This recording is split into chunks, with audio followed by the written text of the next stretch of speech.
When the United States announced on Friday that it had killed Major General Qasem Soleimani, something about its explanation left many analysts puzzled. The strike was intended to deter further Iranian attacks, administration officials said. But they also said it was also expected to provoke severe enough attacks by Iran that the Pentagon was deploying an additional several thousand troops to the region. The apparent contradiction left many experts wondering about the strike's intended goal, and the strategy behind it. The next day did little to settle the matter.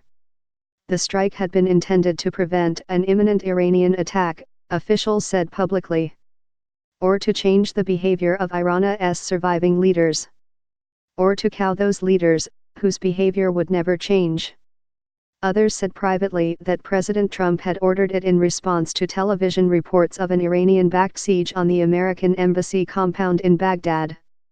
Mr. Soleimani's killing has left a swirl of confusion among analysts, former policymakers, and academics. The United States had initiated a sudden, drastic escalation against a regional power, risking fierce retaliation, or even war. Why? There is not a single person that I've spoken to who can tell you what Trump is up to with Iran, said Eli Garanmaya, an analyst at the European Council on Foreign Relations.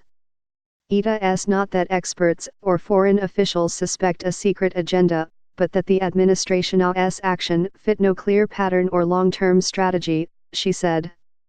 It just doesn't add up. The killing, many say, deepens the uncertainty that has surrounded Mr. Trump's ambitions toward Iran since he withdrew the United States from the 2015 nuclear accord and began a series of provocations that he terms maximum pressure. The risk, experts say, is that if they cannot figure out the administration's goals and priorities for Iran, its red lines and points of possible compromise, then foreign governments won't be able to either. Absolutely not, Ms. Garanmaya said when asked whether European or Middle Eastern officials, whom she speaks with regularly, understood Mr. Trump's strategy. Not even the closest U.S. allies, like in London. This imposes a layer of confusion on the conflict, just as it enters a dangerous and volatile new chapter, inviting mixed messages and misread intentions. If it is that hard for us to understand, imagine the Iranians, said Dalia Dasik, who directs a Middle East policy center at RAND Corporation, a nonpartisan research group. Mixed signals, she said, make any effort to shape an adversary's behavior incredibly ineffective. Uncertainty about Mr. Trump's intentions also increases risks that the conflict could spiral out of control. Without a clear understanding of what actions will lead the United States to ramp up or ramp down hostilities, she said, Iranian leaders are operating in the dark and waiting to stumble past some unseen red line. Thought is what makes this a dangerous situation, she said. Part of the uncertainty is specific to Mr. Trump. His impulsive style and resistance to accepting difficult trade-offs have made his goals on Iran difficult to parse.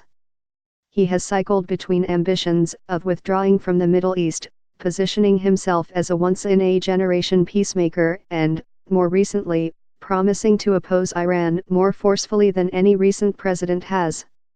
He has also been pulled between his advisors, with some urging cautious adherence to the status quo and others arguing for overtly topping Iran's government. Mr. Trump's reputation for distortions and untruths have also made it difficult to separate bluster from agenda setting.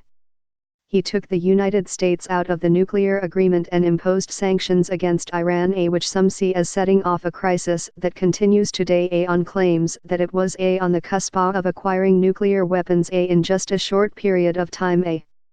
But international inspectors and United States military leaders said that Iran was complying with requirements to freeze its nuclear development. Without a clear explanation for Mr. Trump's behavior, anyone whose job requires forecasting the next American action from foreign head of state to think tank analyst was left guessing.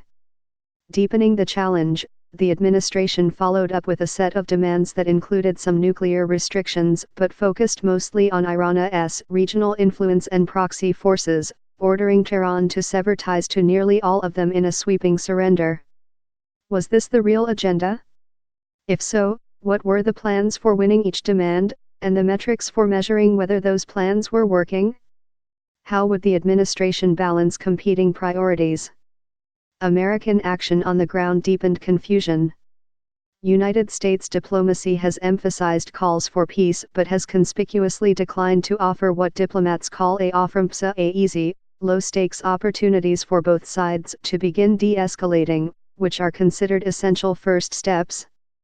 There has been no talk of, say, if you do this, then we'll bring back waivers, Ms. Kay said, referring to American waivers allowing other countries to buy Iranian oil.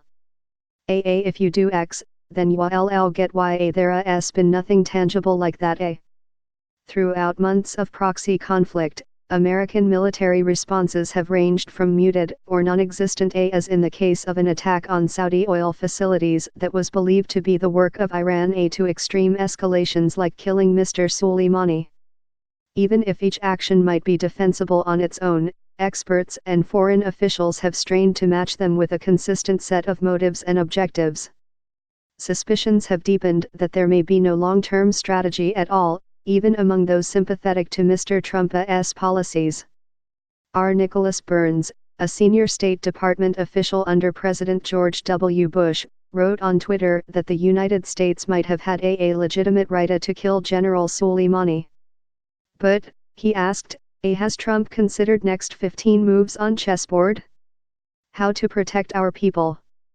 Line up allies to support us? Contain Iran but avoid wider war? My guess is he has not. Ms. Garanmaya stressed that the conflict between the United States and Iran also threatens to draw in a host of Middle Eastern and European countries.